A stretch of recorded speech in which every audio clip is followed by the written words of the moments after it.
But what's hard is going, yo, yesterday I got nothing from working as hard as I could. Nothing happened from that. I'm gonna do the same thing again today, but I'm gonna try to go harder. That's the hardest thing in the world. To get up every day and give 100% and be in the same position that you were each day, but mentally know that you're trying and trying and trying. That's a real grind. We hit the metal yard this morning. Got some metal. And man, I have been excited all night, been excited all day. I had to cut grass and I was ready to get out here and work, man. Like, it is so, I don't know. I love this. I love it. I love it. When you start just building something, redoing something. So you always build something and then you're like, man, I wish I would have done it like this. And if I could go back and redo it, this is what I would do. And you always think that, or you're like, I wish this wasn't here. The joy from going and cutting all of that out and then getting to redo it all over again with a new set of knowledge that you have is just, I can't relate that feeling to anything else. I absolutely love redoing stuff and making stuff better. So what we did, as you see in the last video, we got the crossbar in, so that's where we're at. I went and grabbed some metal this morning. So we grabbed 1-inch tubing. The other stuff that we used, grab a 10-foot stick. The other stuff we used was 1.25 inches. So I went down to 1 inch because this is just going to be to support the fuel cell and possibly the radiator in the future. And then we grabbed some of these smaller rods, just solid rod, because I know we got to redo the parachute mount at some point. And I need some of these for a couple legs, to build a couple legs for the fuel cell and stuff like that. These right here, this rod, these 3 little rods, $44. And that's a 10-foot stick of 1-inch steel. Like, you can't beat these prices here in Wilmington at Southern Metals Wholesale. So that one's 1.25 inches. I was looking for 1.25 inches over there and they didn't have anything 1.25 inches. So I definitely don't want to go bigger. So I said, well, we really don't need nothing big. So let's step it down to 1 inch because we're just gonna weld into our parachute bar. And so we're just adding some strength. So when the parachute hits, basically the bar, it adds some strength from pulling. So you're adding strength on pulling on the bar, not bending on the bar. Because I thought about it last night over and over all the way till after midnight while I was editing 3 YouTube videos. I edited 3 videos last night for y'all, 3 days ahead. And y'all are like 3 or 4 days behind. We're gonna go from here down to here and we're just gonna go straight, okay? And then what I'm gonna do is I'm gonna take my solid rod and I'm basically, this is gonna come down to the 45, you'll see here in a second. And then the solid rod, we're gonna go straight across and straight down and a weld tabs off that. So we're just gonna build little legs for that. But that's gonna give me a 45-degree platform that hopefully then we can come up in here from the bottom side and mount the radiator to that. So wind is catching the face of the radiator and the fans and everything, you know, it'll be angled. It won't be 100% flat. That's my thoughts for right now. But we'll see how all this goes. So let's get some links measured. Let's make sure, let's see how crooked we are or how square that bar is to this bar. And let's go from there. All right, so we're gonna butt down here to that. And that's gonna be, let's see here, 20.25. And then we come over here and go to our same lines, 20.25. That is on the freaking money. Holy crap. That is on the freaking money of everything being square. Garage built, take your time. And technically, let me go ahead and correct myself because somebody's gonna comment, if you have a construction background, that's technically not square when you go from here to here, here, here. Square would be measured in an X. You could still be rhombus, you could still have a rhombus shape, and you still have a parallel equal distance. So I do get that. I'm not Xing this out because I don't have anything that's 100% symmetrical back here in the trunk. Well, I guess I got these rails up here, but we're not Xing anything out because if it's rhombused over to one side, then everything is built in a rhombus and we're not messing with it. All right, so we've got our bars tacked in like that. Now we just got to build our little arch. So for them, they're gonna look like this. To bend these up, basically what I do is I hold the fuel cell up on this end, okay? So it is just held up in the air with the floor jack and a 2x4. And then I simply just measure from the point that we're gonna hit up to the height of this. And then I go longer. So I think this is like 7 inches. So I went 8 inches. And then I measure from here to where I want the next bend, which is gonna be 11 inches. I mark that on a straight stick, and then I know I want that roughly at a 45, and then I basically bend it up. So there's my mark for where my 8 inches was, and there's 11 inches. We don't have to do any math. Whenever you are doing a bend, you'll have to do math on where your bend falls, like if you're using tubing and stuff. There's tons of helpful videos out there on how to do your math so you can get it right. Like if you were trying to bend a perfect square, you'd have to pretty much do some math. But when you're doing a piece like this, I leave my legs long, okay? So I don't have to do no math. And my length from here to here is also, it does not matter as long as the two pieces match, because I'm just trying to carry the front side of this fuel cell, the weight. The back, all the weight is across the tube. I just want some skis basically that would carry the front weight, and then tabs there, so we'll be good to go. So then what I'll do is I'll put this in there, and then where this hangs down past, I'll just simply mark it with a Sharpie, and then I'll cut it and then just, you know, touch it up with a grinder on the exact length, and that's easy peasy. I try not to lock myself into designs that need complicated math. That way everything is really easy to do. So as you can see, if I can get the camera down here, that's what it's like. And then you'll just come over here on this side, you know, and down there on that side, and we'll eyeball it, and then we'll mark it, and then we'll just keep grinding it until we get exactly to where we need to be. Now I had bent this leg at a 90, and it didn't look like it was straight, so then I bent it back at a 45. I think we're gonna go back at a 90 because I need this thing to be all the way forward like this. So I need this bend to be past this tab so that I can put a tab coming off the side of this. So I'm gonna go straighten this one back out to a 90. I'm literally just figuring this out as I can go, and then go from there. And for the bending, I literally just use a vise like this, and I'll just stick it in there like that. I'm pretty much on a straight plane, so I'll roughly eyeball it like across there, just extremely. This is just extremely crude and rough measurements, and then I'll just take a pipe, and we'll just simply come right here, and we'll just bend this thing around like that, and we'll just eyeball it. So I can tell that's not a 90. That's probably closer to a 90. And then we'll take our speed square, put it on that, and then we'll eyeball down this side. You can tell we're just a little bit off, but not bad. Okay, so I'm gonna leave it. It's easy to bend it back out, but I'd rather this leg be kicked in a little, because remember, I want to move this curve forward past the fuel cell,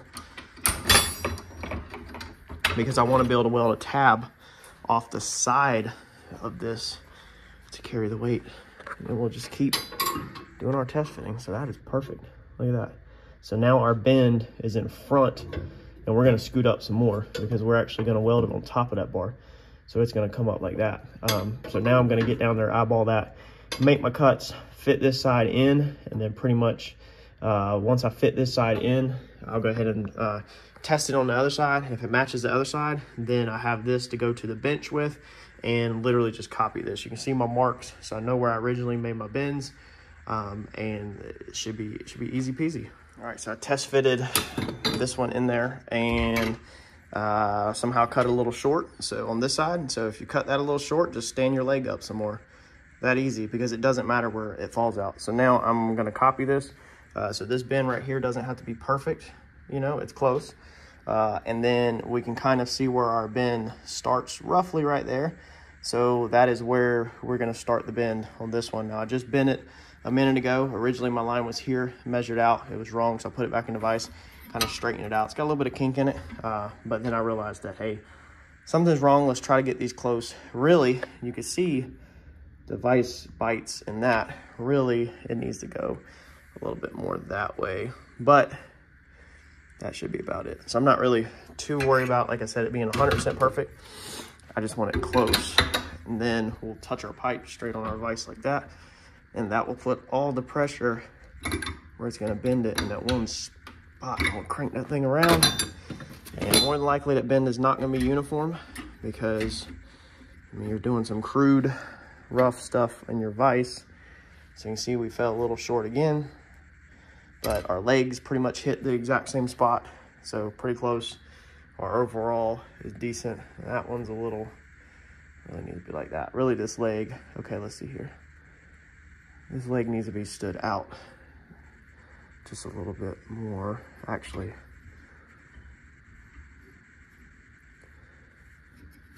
I think our leg on this side needs to come in a little bit more, but I think we're gonna let it ride like that because this doesn't have to be perfect. I mean, these things are gonna, when the weight of the fuel cell gets on them, they'll settle and they'll still support it and ride across the top. So I think that's what we're gonna roll with right now. Once we'll fit this one in, this one touches perfect, and then the other side, we'll make minor adjustments to it also until we want the fuel cell to sit on this as the weight on it, and the tab's just gonna hold it in place, but the tab don't need to hold weight. So we want these like runners underneath the fuel cell to hold weight, and being we've got them both now bent close to the same, when we will weld this side in, and then when we get this side, we'll tweak this one until it fits right. All right, so now we have our skis, if that's what you want to call them, welded in place. So they're going to carry support as the tabs settle.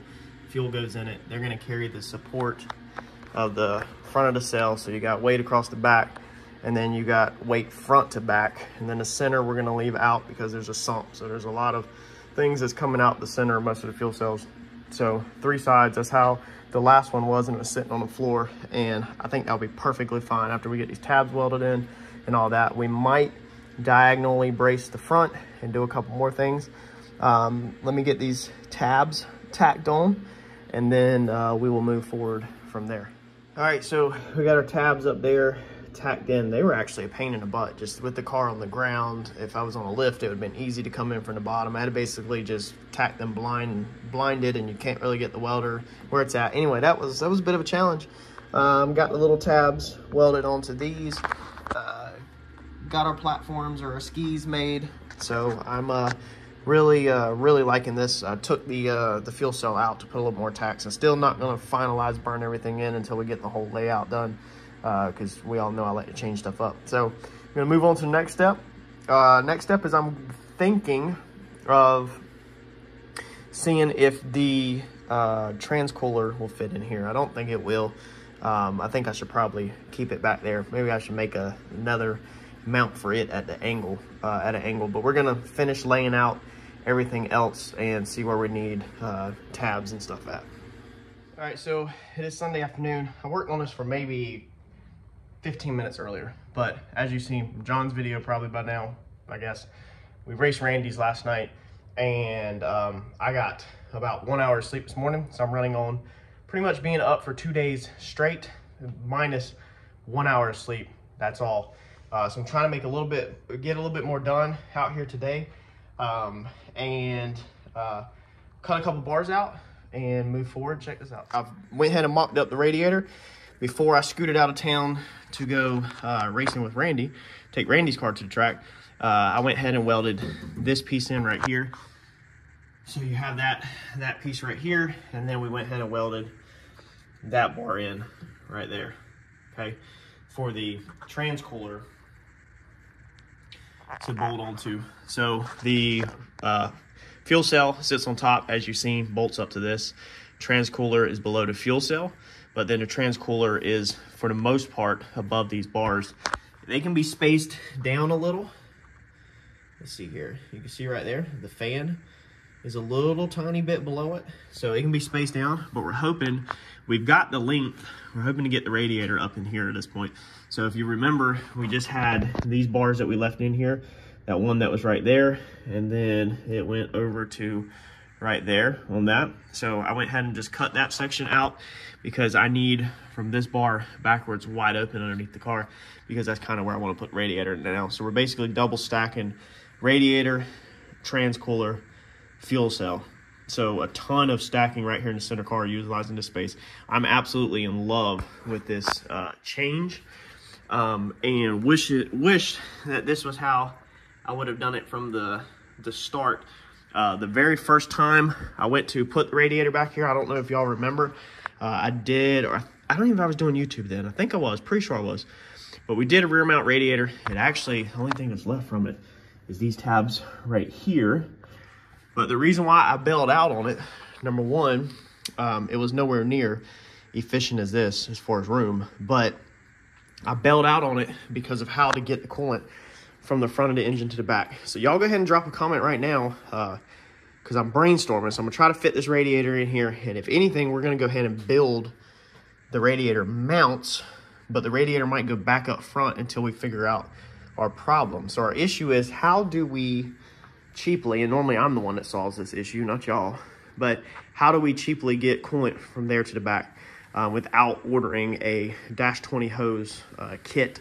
Because there's not a lot of -20 on eBay that's cheap. They're about $100 per line, and they're not getting us from the front and the back hardly. I'm gonna check again tonight, but I've got a couple unique ideas. I'll go ahead and drop them. One is a flagpole. Buy like an 1.5-inch round aluminum flagpole kit off of like Amazon or eBay.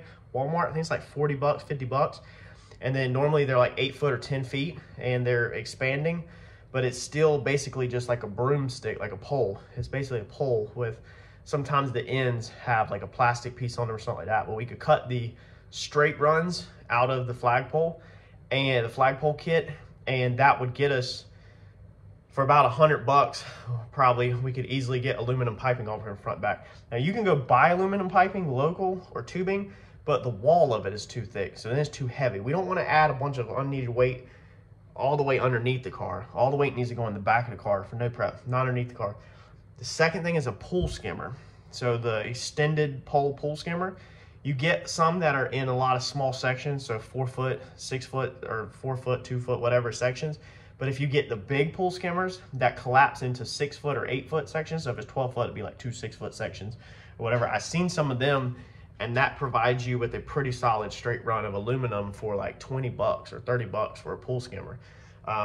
So that would give us right there the tubing that if we could just get from tire to tire, so if we could get aluminum tube from about rear axle to about front axle center line or spindle center line, then we could put bongs on the end of them tubings, and then run our AN bongs on the end of tubings, and then run our lines from about where the wheels are at to the radiator or to the engine block. That would be no issue.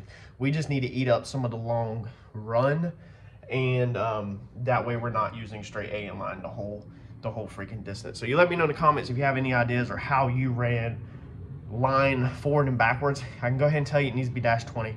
So I know everybody's gonna have a difference in opinion, and I asked a couple people's opinion, including Kevin, including man, I forgot his name, the driver of the Gap train. He has a radiator to mount, and he does drag and drives. Turbo John, I asked him, he actually referred me to the Gap train because he's like, they successfully do drag and drives. So I privately messaged him. I've asked a couple people that successfully drag and drive rear mounted radiators, and the general answer is that -16 kind of works, but -20 is what gets you into money. That's about, I think, 1.25-ish. The bigger the better, obviously, because then that's more fluid capacity on board. So drop a comment if you have an idea on how to do that, and while y'all are typing in a comment, I'm gonna mock up our radiator and just see how it fits in there. All right, now we took the transcooler back out because, like I said, it hangs down just a touch. So once we build these mounts, I just needed to ratchet strap this up here without busting the fins. Once we build these mounts, then it would lower down. I'm thinking the best bet to do this is gonna be to weld 2 more of these bungs on here on the tank, just like this. Cut this tab off, or we can leave it, I guess, the zip tie stuff too. And then come off of here with little legs to bolt this thing to. It's got enough angle where the air pocket would go up high. It's got plenty of room, and then we can stack everything on top of that. But that means before I built the legs, I could build the 2 upper legs, but before I did the bottoms, I'd have to get this welded. So I'm gonna have to get this over to my welder definitely this week to have him do this, and then a couple pieces I have ready to go up front. But underneath, as you can see, we have plenty of room. It doesn't hang down too low at all. You don't even see it from the back hardly. You can barely see the fans, and it would scoop up air nice, and all the fittings have plenty of room to go. I mean, just all around, it's a win.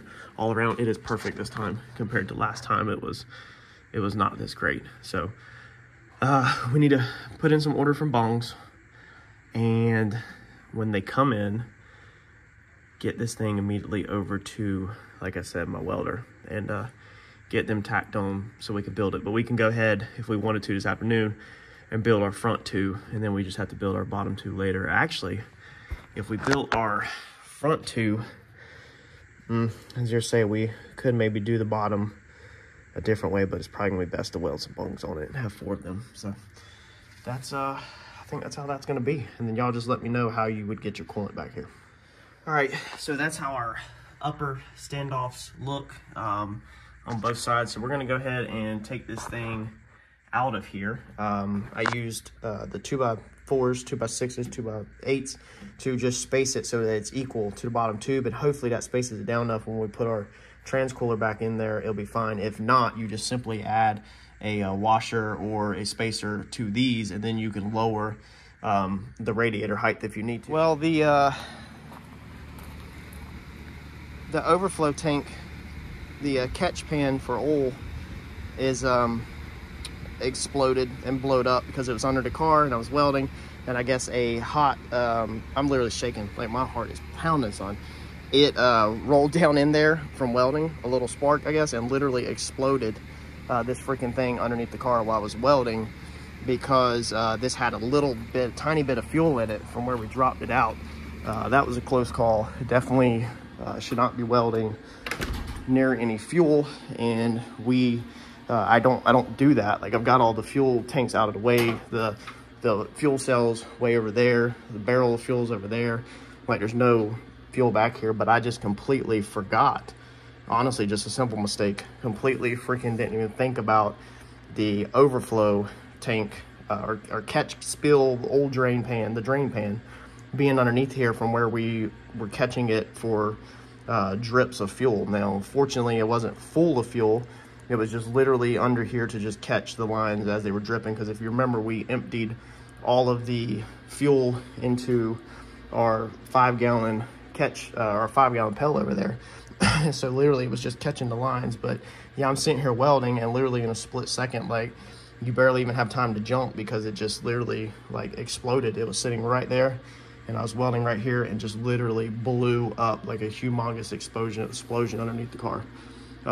So definitely think about what's around you when you're welding. So I've already thought about the shocks. I know somebody's probably gonna comment that you need to cover up shocks. If a little piece of slug, whatever, or slag, whatever it's called, gets on the shock actual rod, okay, then it can stick to that, and then when the shock goes up and down, it can rip the seals out of the shock and cause your shock to leak. So normally, if you're welding their shocks, you need to also cover them up. I'm obviously not covering them up because honestly, I could care less if them rip. They're brand new Vikings, but I mean, I wouldn't mind having an excuse to change out for some nicer rear coilovers. So I literally just haven't covered them up. I probably should go ahead and put something over them, though. I do have a piece of leather that I normally cover stuff up with, but well, we're gonna catch our breath, and that scared me. That scared the piss out of me. So we're gonna catch our breath, calm back down for a second. I guess go ahead and cover our shocks up now, and keep on trying to tack weld these things in.